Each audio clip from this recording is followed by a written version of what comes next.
You know how when you buy a new phone, you transfer or download all of your apps you had on the old one, and most importantly, take out your SIM card from the old one and put it in the new one? Of course you do, we all do this and have been doing it since the beginning of cell phones. No more, says Apple, which was first to notoriously drop the headphone jack we've been using for hundreds of years. Sure, it's old tech. We might as well move on to wireless, right?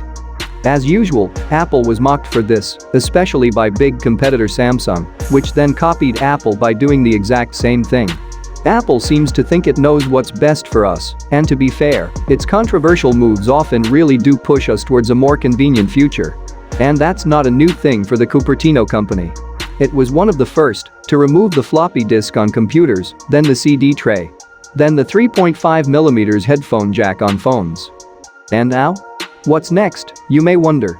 Well, no more SIM card for you, it's time to go digital, apparently.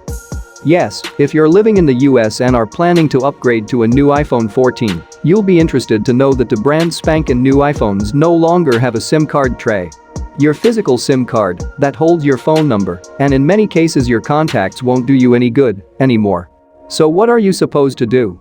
Get an eSIM, which is basically a digital SIM card. Every major carrier in the US offers an eSIM service, so if you've ever read about it and thought, why would I do that when I have a perfectly good real SIM card right here? Well, that's why, so you can get phone calls on your new iPhone 14. So why is Apple doing this move towards the future only in the US? Well, it's US only just for now, and the reason would be that not every country is ready for eSIM and has carriers that support it. Even if it does have a few, this tech is not as prevalent as in the US. And even in the US, it's not quite adopted very widely yet by the people. But it's going to.